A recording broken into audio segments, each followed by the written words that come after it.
Let's look ahead to Thursday. Who are the options for us to stream in? Is there any shenanigans on the injury report? I am looking at you, Chicago. Michael Bolton.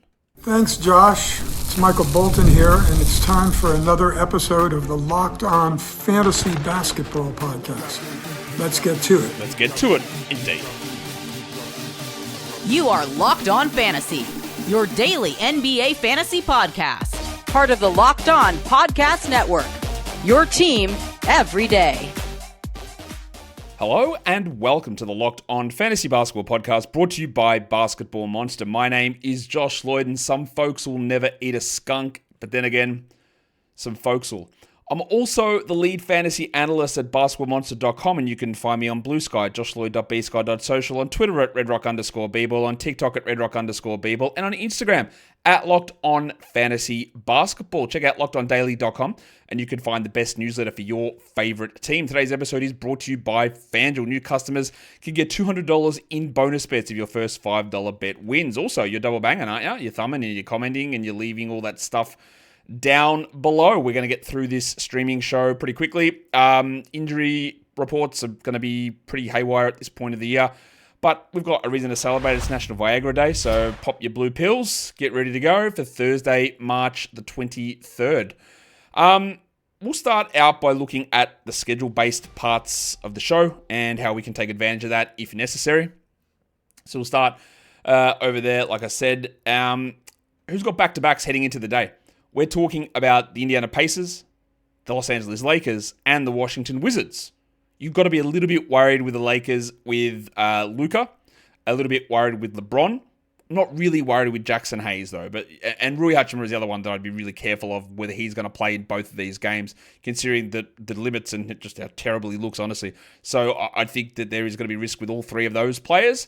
The Wizards, who knows, man. Middleton and Smart are out on Wednesday. I would expect that they do play on Thursday a little bit, because Thursday is one of the games, and this is going to be a bit of a key theme to the way we approach this day as well, is the Wizards play the Pacers on Thursday, and they should be able to play most of their guys more minutes in that game and still lose. The last time they played a pretty solid team, we saw Tristan Vukcevic out of the rotation and a little bit of extra minutes given to the vets, Richaun Holmes. I don't know that that'll happen here, but I'm going to say that there's a little bit of the, hey, Richaun, go out there and have a crack. I think.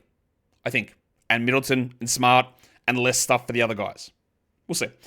The Cavs and the Jazz begin the first day of a back-to-back, Thursday to Friday. The Jazz is a bit of a, I don't know. The Cavs, they are 5 games ahead of the Celtics and the 1 seed in the East. They're just going to be sitting guys. They're already sitting guys for Thursday. Evan Mobley is sitting in that game. Mitchell set the last game. You're going to have Darius Garland sit games. This is going to be the way it goes for them, for the Thunder, probably for the Celtics, and any team that sort of locks into where they are in the seeding. This will start to be the case because there's two weeks and a couple of days left before the NBA playoffs, or before the end of the regular season, more importantly, and teams just can be a little bit more cautious and not. You don't want something crazy to happen to one of your stars after such a big and such a strong season where you are pushing for a title. That is going to happen with these teams, like the Cavs and the Thunder in particular. They are just so far ahead. In terms of chunky stuff, over the next 5 days, that's Thursday through to Monday next week, these teams and these players all should be playing 3 games. So we're looking at Pants, Kevin Huerter. Trey Jones isn't returning. We'll talk about the Bulls injury reporting in a second, but Lonzo Ball isn't returning despite what they tell you. Kyle Filipowski, look, that's an interesting one because I just don't know what sort of lies they're going to do. What sort of injury report they're going to do with Larry Markkinen. John Collins is done. He's not coming back. But will Filipowski play 29? Will Kessler sit a game? He could. It's a back-to-back. Or Kessler could easily sit one of these games. So Filipowski is at least somewhat interesting here. I don't think that Jackson Hayes is going to sit games, but he could. So just watch that. But he's got 3 games. Kai Jones, very, very happy to use him. He's been dropped a lot in Yahoo leagues, as you saw me talk about on the waiver wire show earlier today. I'm happy to use him. 3 games in 5 nights. W. Andy Dempard and the Pacers, not a great player to just have on your roster, but when it makes sense on the schedule, we do it. And then the Duck, Luke Kennard. I don't know whether Morant is going to play. I have no idea, but Kennard is there. Obviously, Pippen will be better, but he's ahead of my roster cutoff here. But Kennard is worth looking at, and you get the points, some threes, some assists, some great free throw percentage. We love those sort of numbers that the Duck can produce for us. Let's look at 5s and 2s because there is a team starting on Thursday that plays 5 games in 7 nights, and it's the San Antonio Spurs. and we know that they're not pushing particularly hard. That would maybe give credence to, hey, do I look at Sohan? You probably don't, just because of the way they've handled him. But Keldon Johnson, Julian Champagny, they're a weird team with actually a bunch of guys who sit on the waiver wire. Champagny, Johnson, Harrison Barnes, Bismack Biyombo are 4 players that with 5 games in 7 nights, despite them not being good enough to just be a rosterable guy, that actually makes sense. You could even get to Blake Wesley in deeper leagues or Sandro Mamakilishvili. There's actually a lot of players on that team, on the wire, who are going to actually be able to have an impact with 5 games in 7 nights. So don't just completely discount those guys. If we do our 10-day and 2-way contract tracker, Jalen Martin for the Washington Wizards, I'm guessing that he plays on Wednesday, meaning that he'll have 5 games left before Thursday's games. Kai Jones will have 7 games left for the Mavericks. They have 9 games remaining in the season. He should be able to play all of those games until he is able to be converted. Brandon Williams, who is questionable for the game, he's got 2 games left. So I wouldn't be shocked if he sits and then they use like Jaden Hardy in a larger role. Just watch that one. And then Micah Potter has 7 games left for the Jazz. He has been in and out. There's been times when he's been useful. So just watch if they announce Micah Potter as a starter, he's at least streamable, but there's no way in the world that you want to look at Micah Potter and consider him a guy that is a must-roster player. Injury statuses. This is an interesting one. I thought that, we just got an update by the way, Larry Nance out for the season. Yeah, cool. Yes, obviously. Anyway, Anthony Davis, I thought that he wouldn't come back. It made no sense that he would come back. And what my thing was, I said, if he does come back, and I don't think he would, and I got that wrong. If he did come back, it could be a little Des Bane from last season where he comes back, plays 3 or 4 games, and then they don't play him again. Anthony Davis came back. He played Monday, played 28 minutes. He sat on Tuesday on a back-to-back, makes sense. But instead of being off the injury report or listed probable for Thursday, he's questionable.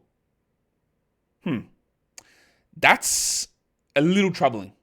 Now, if it was Denver, and they do this all the time, Aaron Gordon sits a back-to-back, the next game they put in question, he plays every single time. Right? There are teams where you get the patterns of this stuff.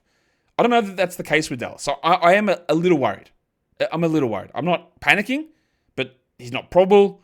The Celtics, for example, they rest a guy on a back-to-back. He's off the injury report the next game. You know, ready, good to go. We're here. Listing him questionable is a little curious. Evan Mobley is out. Like I said before, for the Cavs, they're also listing old mate Ty Jerome as questionable. By the way, Brandon Williams also questionable for the Mavs. But Mitchell's returning. So if Jerome is out, that's more for Merrill. It's going to be more for Dean Wade with Mobley out. But if Jerome is out, you're looking at more for Craig Porter for deeper leagues as well. Keyshawn George is out on Wednesday. I don't think he plays on Thursday, but I don't know his status. I do expect that Middleton and Smart do return. Duncan Robinson's not that important for our purposes, but if he is out, it just means more for Davion Mitchell. It means more opportunities for random Alec Burks games. It means Pala Larson or Kyle Anderson plays a little bit more. Probably doesn't mean Jaime Jaquez or Terry Rozier play, but it's opportunity, so we watch that. Ja Morant is out. He was questionable. He's been ruled out. Jaren Jackson left the last game with a face injury. He's okay to go, but Morant is out again, so Kennard and Pippen's value continues to rise. And then the Bronco, Jalen Williams, who was questionable the last game, is questionable again. They've also listing Aaron Wiggins as out once again, so that's obviously another one of those wing players out. And the Hong Kong mattress, Carson Wallace, is also questionable. So Isaiah Joe, Alex Caruso, these guys can bump with Wiggins out. Pig Williams, Kenrich Williams, all become streamable level type guys. The interesting one here is this idiot, stupid, dickhead-based team, the Chicago Bulls, they did it again. I cannot believe that they continue to do this. Lonzo Ball. We had a report from Lonzo, and they said, "Are you going to come back this season?" Yeah, I am, but I'm working through it. I'm still working on conditioning. I'm going to be out probably next Friday. I come back. That was the words from Lonzo. I'll probably be back next Friday. Still got to work through some stuff. I'm getting there. Next Friday. See what the Bulls do today? Questionable. I don't believe them at all. I refuse to believe them. Why? Because I've seen this happen 4 times already. Twice to Giddey, once to Dosunmu. Who was the third one? Might have been Kobe White, where the team would literally say he is out, then they injury report him as questionable or doubtful. So, Lonzo Ball is questionable. There is no shot he is playing. Maybe there's a small shot because this is what they do. They put this element of doubt into my mind. But it was like 20 minutes apart. Lonzo's like, yeah, maybe next week. I'm still out. Ha ha, nah, questionable. What are these clowns doing? Anyway, Josh Giddey is also on the injury report, as is Nikola Vucevic. I say this very, very clear, if this idiot team now decides to fake injure and tank players, they will hear it from me nonstop. Why have they pushed so hard to get to where they are to now decide they're not going to do it? So I don't know what is going on. Vooch and Giddey are both questionable. Now, if these guys are out, Dalen Terry has been playing minutes and playing well somehow. Maybe we look at him. But the other interesting thing is that Zach Collins was out of the rotation last game. It was Jalen Smith who was the backup. So if Vooch is out, is it Smith? Because I know most of you will run and add Zach Collins. But he was not the backup last game. He was out of the rotation.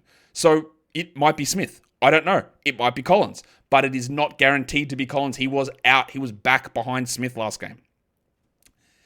Amen Thompson missed the last game. He's questionable for this one. Larry Markkinen, Ebola is killing him, so who knows if he is returning or not. We'll see. Jordan Clarkson also not sure. They've got a back-to-back. There is zero shot that they play both of those. And then Leaky Monk dealing with his own illness, H1N1. I think we're getting with Malik Monk there. If he's out, it's Keon Ellis time, as we are all pretty much aware at this point. Today's episode is brought to you by FanDuel Sportsbook. Right now, it is March Madness time, and FanDuel is giving you the chance to get in on the action like never before. New customers can get $200 in bonus bets when your first $5 bet wins. That is $200 extra bucks to use on everything from buzzer beaters to Cinderella stories. You can even bet on who's going to cut down the nets. Individual games. Bet who's it the favorite? Is it the underdog? Are you betting on a 1 seed, an 8 seed? Which way are you going to go? You can do all of that over on FanDuel. And when you're a new customer, make sure that first bet hits, because that means you're going to get $200 in bonus bets, and the payouts are instantaneous. So go to FanDuel.com and get in on the college hoops action all tournament long, and don't forget to gamble responsibly. Let's talk streaming stuff now. We'll start with points leagues, Yahoo Points, and ESPN Points as our stream options. On Yahoo Points, you know that I use the cutoffs, the couple of 30% guys, couple of 20% guys, a 10% guy and a 5% guy, at least, minimum, is how I do those. Don Clingan sits at 30%, so I'm going to include him. He was very good last game. He was very bad the game before. I'm expecting that Jeremy Grant does not play, by the way. I don't know that for certain, but I'll put the Ides of March as doubtful. So I think Klingan's value, the other interesting thing, speaking of backup centers, Jabari Walker DNP CD last game, Dwop Reith backup center. Just keep an eye on that. Anyway, Donovan Clingan is an interesting stream here. Fanapans Kevin Huerter, don't be fooled by the Lonzo Ball questionable tag. He won't play, and then Giddey could be out, and Vooch could be out. So we are in on Fanapans here. The Winter Soldier, Max Strus, having no Evan Mobley does help. Maybe having no Ty Jerome does help. He's not a particularly strong or high-level upside player, Strus, but I do like him as a stream guy here. I've got AJ Johnson, who plays for the Wizards. I don't know what sort of rotation they're going to run. There is a chance. He is risky. There is a chance that they say, we're playing the Pacers. Let's get Middleton and Smart to 25 minutes, and then that's them done for the year. Possible. But I don't know. But I think at this point, we're getting a relative level of floor consistency from AJ. Obi Toppin is a lower upside player, but it's against the Wizards. You never know. Do they sit guys the Pacers? Do they limit the minutes? Is it a blowout? Does Toppin get 25 minutes, score 20 points for 6 threes? Maybe. Interesting. And then Bubbles Carrington, who has been bad a lot of the time. He's had a couple of decent games recently. The minutes should be relatively secure. I am worried a little that Smart, Middleton, and Poole bump up a little, but he is still worth looking at in your Yahoo Points formats. For ESPN Points, it's a pretty similar list. In fact, it's almost identical. It's Davion Mitchell. We go to Fanapants Kevin Huerter. We do Max Strus, AJ Johnson, Obi Toppin, exactly the same as the Yahoo Points streamer. But the guy that I'm going to put at the bottom there, who works a little bit better to me in ESPN Points scoring, is Davion Mitchell. Now, it is risky. Trying to trust a bench player to play 35 minutes, which is what he is doing, is always fraught with danger. Fraught is a great word. It's always fraught with danger. Interesting that fraught and draft are spelt the same way, but pronounced completely different. Not draft as in fantasy draft as in draft beer. Fraught with danger. But Mitchell has been getting those minutes, and he gets solid assists and some steals, which doubles up, or doesn't double up, but it gives you good value in ESPN Points. The risk is a Spoelstra shuffle. The Spoelstra shuffle. There you go. That's a dance for you. And that is risky. But I still do like him as a guy that's realistically just available in nearly every league, sort of. Let's do category leagues. Who are we looking at for points and threes? I'm going to go to Fanapants, Kevin Huerter. I'll go to Sterling Henderson. Scoot played better last game. He hasn't been playing well in other games, but his roster percentage has dropped enough now that we can at least look at him now as, hey, if Scoot's there, I'll take a look at it. I'd love him to get 30 minutes tonight. There's no guarantee that he will. He played 30 last game, but it was like 22, 23 the game before. And with Grant out, it does help. Whether they continue to do that or not, I'm not sure. But he's useful enough to me. George Niang, this is literally all he does. And the same, honestly, with the winter soldier, Max Strus. This is what they do. Their point. Actually, true. Strus can get some assists. But for points and threes, I like the value of Niang. I like the value of Strus. I am going to go with Lloyd as well because he's a defender, but he does points and threes. And with absences there already, and maybe Jalen Williams is out as well, Aaron Wiggins is already out, maybe Wallace is out, Dort is going to have that improved value. Also keep an eye on Caruso and Joe. Joe is the other name I've got on that list. This is what he does. He'll have 16 and 4 threes, and that's really not that hard for him to do, is it? Because he will get extra minutes, and there's a chance that those extra minutes get even more increased if Wallace and or Williams happen to be sidelined. So I do like those couple of Thunder guys there in Lou Dort and Isaiah Joe. We're going to finish off with the category league streamers. The Bulls, man. It bothers me so much that they do this same thing every time. It's so frustrating. Assists and steals is the next thing we're going to look at. And this is where we again go to the Thunder because Alex Caruso is playing very big minutes. For him anyway. Stuck at 18 has been annoying. But Wiggins is out. Williams might be out. Wallace might be out. I'm in on Caruso. In fact, there's a lot of Thunder guys you can use here. Joe, Dort, Caruso, Wallace if he plays. The two other Williamses. There's value sort of all over the shop here with the Thunder, but Caruso's pretty elite at this one. Davion Mitchell, this is literally what he does. He doesn't do anything else. It's about assists and steals. You've got Scoot Henderson there, who, again, there is risk in that because the minutes just haven't been consistent. Fanapants Kevin Huerter is pretty consistent in terms of minutes. You know the role is going to be strong, and he can deliver both of these categories. AJ Johnson, that is very risky. It's hard to know which direction this goes. And then TJ McConnell's there as well. Now, a name that hasn't come up because he sort of didn't fit in the roster percentage categories that I usually talk about. But it's Mr. Black. Cole Anthony's not going to play. He's doubtful. Anthony Black has been very good. We detailed it on the waiver wire show earlier today. He is a guy, he doesn't get many assists, but he can get a steal, he can get a block. He's been shooting well, and I don't really trust. I have him below Scoot and Huerter in terms of streamability, but he's worth looking at. So if Anthony Black is available, and again, I wanted to just provide different options here, he is an option for you here. And he gets the out-of-position blocks as well. That goes to boards and blocks, the big man numbers. I don't know if Anthony Davis is going to play, but I'm not really worried. PJ Washington is out for Dallas. I should have mentioned that earlier. So that means Najee Marshall's value bumps, but it means Kai Jones is in pretty secure position here. So I do like Kai Jones quite a bit in this spot. Bismack Biyombo, I don't know what they're doing. Is he going to start? He played like 20 plus minutes in 2 straight games for some unknown reason. He could get 6 boards and 2 blocks. He could also do nothing. Matas Buzelis has been starting. That's not changing. Remember that game where they just gave 30 minutes to Julian Phillips? He's under 10 minutes the last 2 games, so figure that shit out if you can. Buzelis is a solid block guy. He's not a great rebounder, but he's on the court, and that leads to those numbers. Now, this is the one that these next 2 could be useless. But Rashawn Holmes. And I've gave the reason again, but I'll give it again in case you just scrub forward to this. The last time the Wizards played a very competent team, after getting DMPs, they said, Tristan Vukcevic, you sit down. Let's throw a bone to a vet. Rashawn Holmes, you go out there and do your thing. They are in the midst of playing a bunch of bad teams, but on Thursday, on a back-to-back, they play the Pacers. And they will get beaten. And I would think that there is a chance, and I'm projecting it this way, that Rashawn Holmes gets the backup minutes in this game. I don't know that that's a pattern. It's something that did happen, and it's the only way I can justify that one random game where Vukcevic didn't play. Because it didn't make any sense from development or how they've been running things. It made no sense. The only reason it makes sense to me is to go, we are not going to win this. Go for it, vets. And this is the next game like that. It might be useless. But that's what I'm looking at. And the other one is Jalen Smith. Because last game, Zach Collins, done. Not in the rotation. Played 3 minutes, sorry. Jalen Smith played 16 and was good.